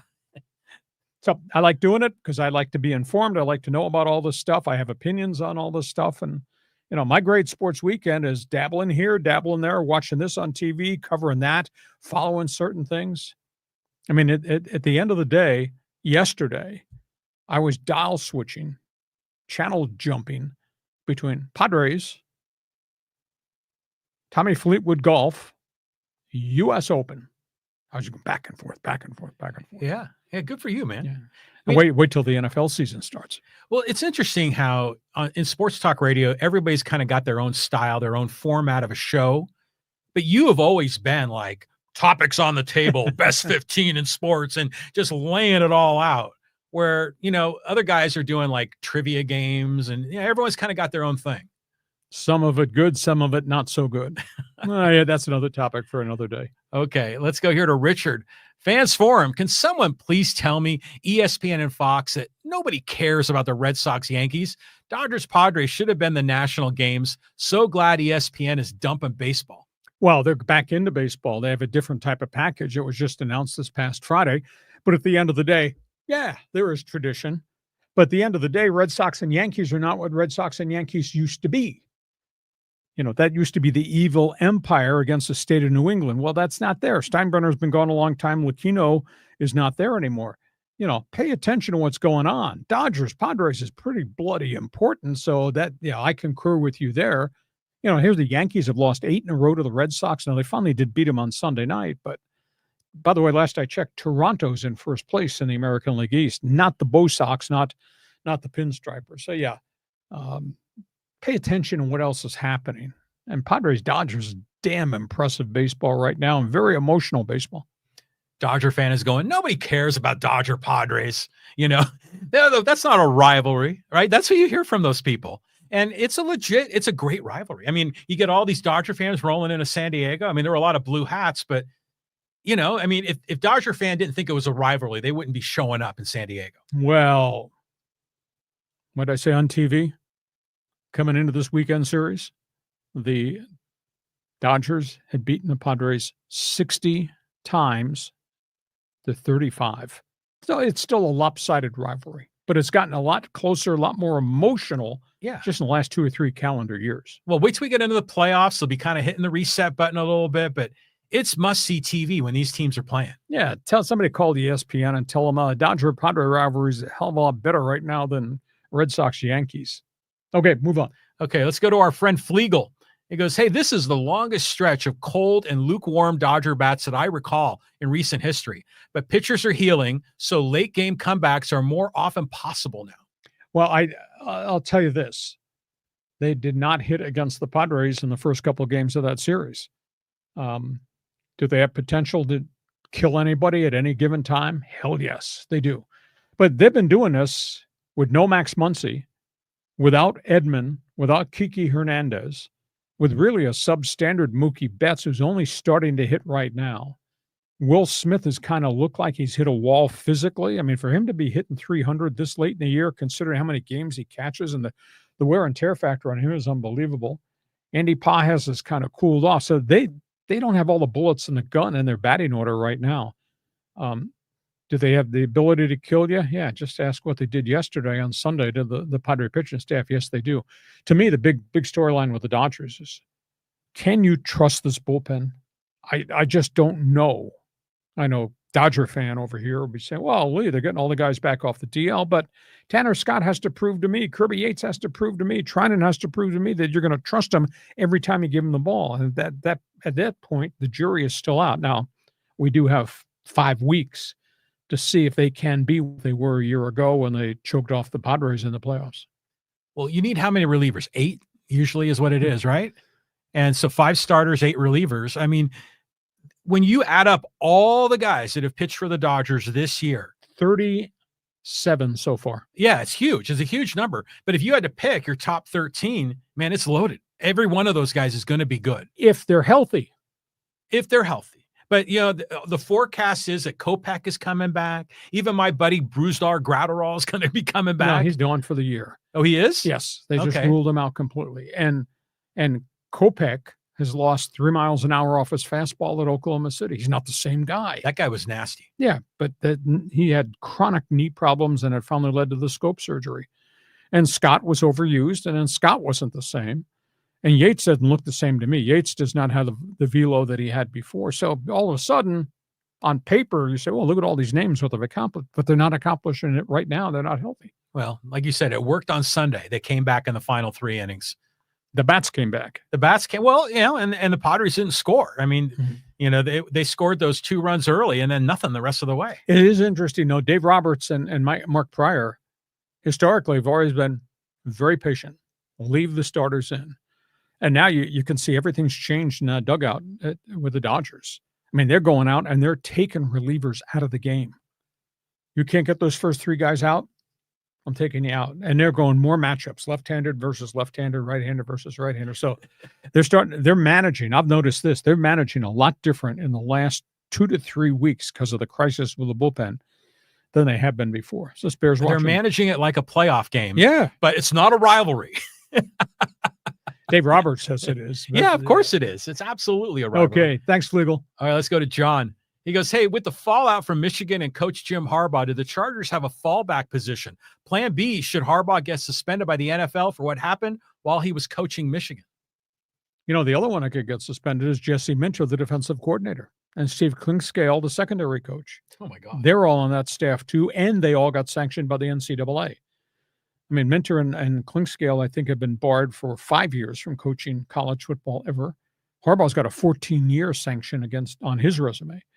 I don't think the NFL is going to do it. I mean, that would take unbelievable brass. But they did intercede on Jim Tressel and blocked him from taking an Indianapolis Colts job. So there is precedent there. I'll be intrigued to see if Michigan sues. If Michigan sues him for payback of the contract that he breached by allowing this thing to go on for 3 years. A lot of storylines here that we've not heard the end result of yet. And I'll ask John, you'll have to tell us, those of you, do you view Harbaugh differently, in a different light now that all this has come out?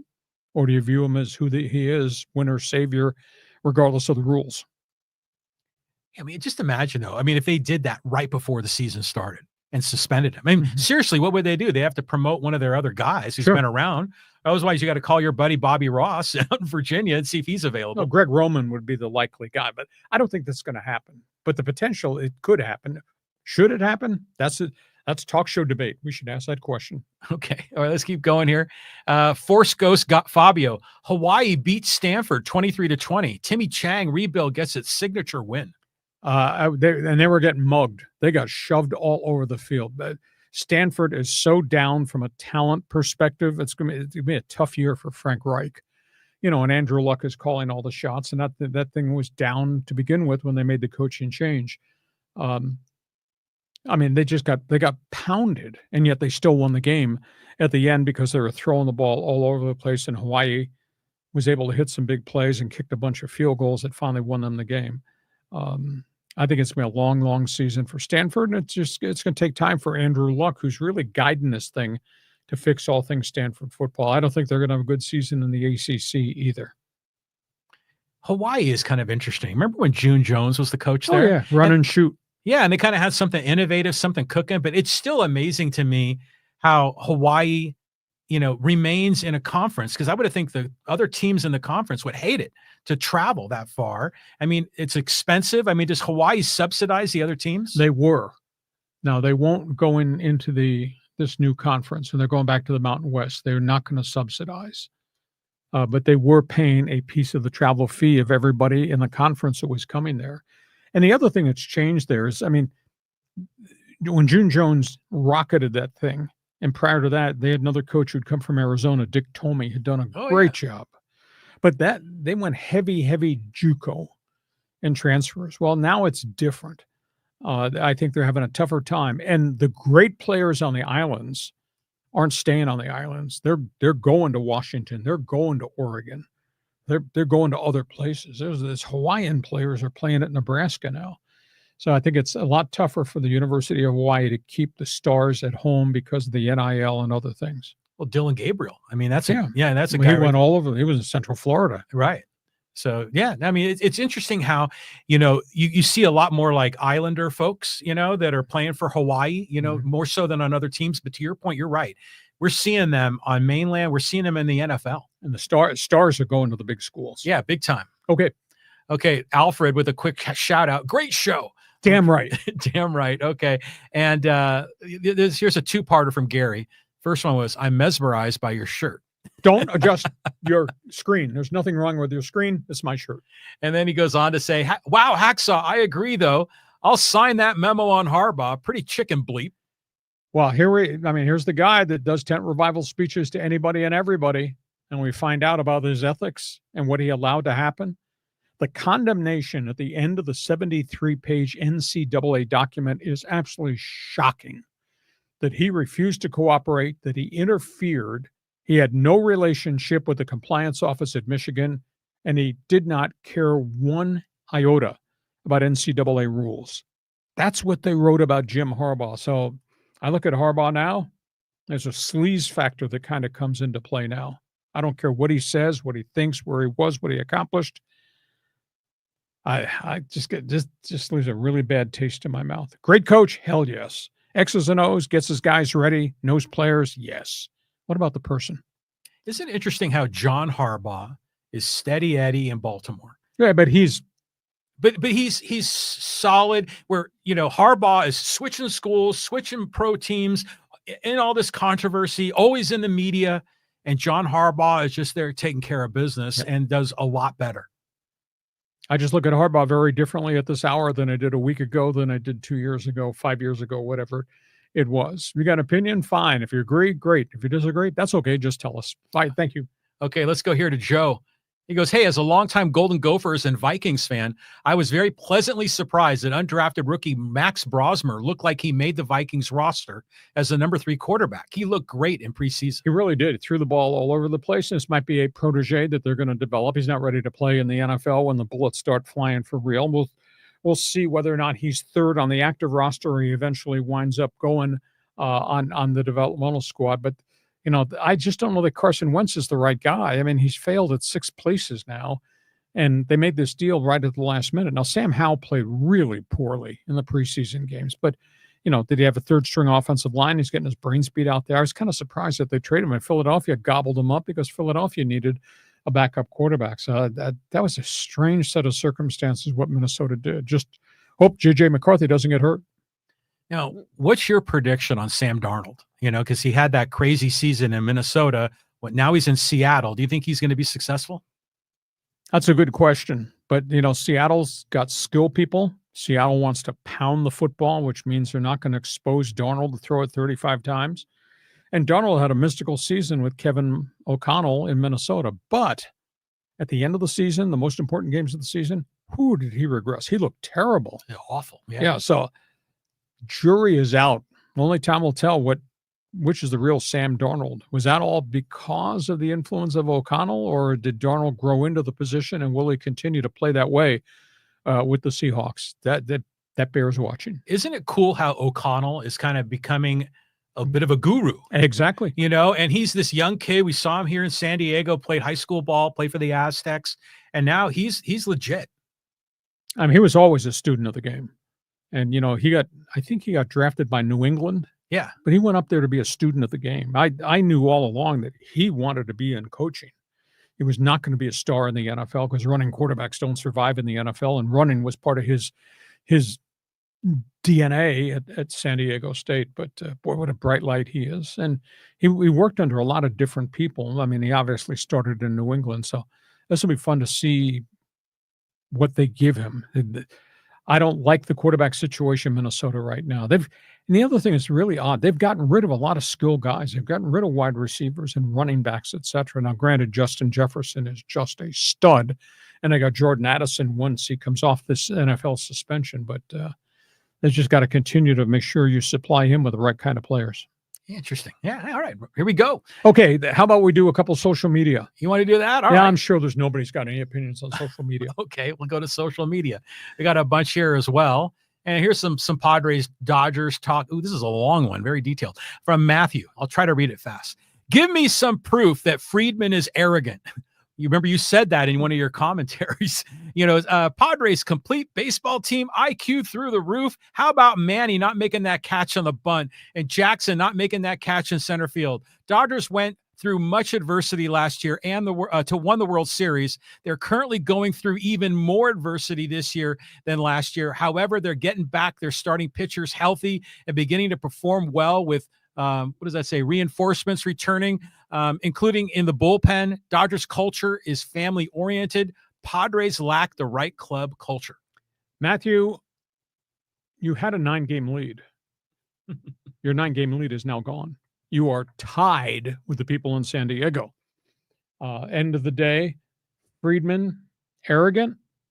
Well, you're sitting there at the trade deadline with all this wealth in your farm system, and you didn't make a deal to get the right closer. Don't you think you could have made a deal to get another bat or maybe a third baseman? And you didn't. That to me is maybe confidence in everybody in your system, or maybe that's just arrogance that we're the Dodgers. We don't need to do it. We had a 9-game lead. It's now gone. Machado, yeah, he's made some errors. He also makes some unbelievable plays.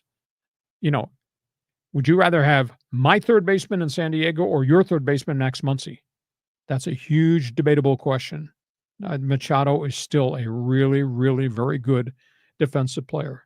So, Dodger fan, watching us in San Diego do a podcast. Thank you. It's great. Proves my point. Exactly. I mean, the cultures are different, though, aren't they? I mean, well, the Dodgers have that unique tradition of dominance. Right, they do. And, you got Dave Roberts and his personality and the way he handles his guys, which you got to give him credit for that. Sure. But the Padres have been through so much drama, and with different managers, and now you got Schilt and he's getting testy. So the cultures are different. But you know what? I think the Padres are finally ready to let's go, Knocking at the door.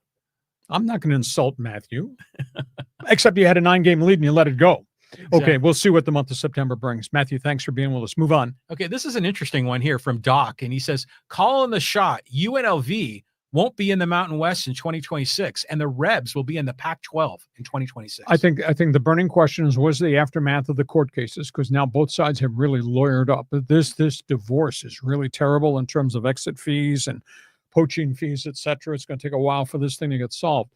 The rule is right now, if Vegas wants out, it would cost them $36 million in exit fees. I just don't see how any university, even if it's asking all of its rich boosters, how they could afford that. I would have thought that Vegas would have been gone, but then what does Vegas bring to the party? Vegas is not Jerry Tarkanian basketball anymore. Vegas has not been great football for decades upon decades. And by the way, this is not the Pac-12 as we used to know and love. The Pac-12, Southern Cal, UCLA, Washington, Oregon, et cetera. So it's just a whole different venue. I feel bad for what's left behind. The Mountain West it's just not going to be the same. I swear to you, it feels like 1AA football. And I got friends in New Mexico and Wyoming. I hate to say that, but that's not the same conference anymore. No, it's different, but I was always hoping UNLV would be in the Pac-12 because they're like a major market, and they've had their moments, mostly in basketball a long time ago. But I watched the game. They played Idaho over the weekend. Idaho State. Oh, Idaho got State. Involved in the shootout. Of course, that was the debut of a new coach, and Vegas has got some really great players. I mean, their quarterback is good. Their running back is Thomas is a really big-time player. And Idaho State just chucked the ball all over the yard. A quarterback threw for 380, but threw 5 picks.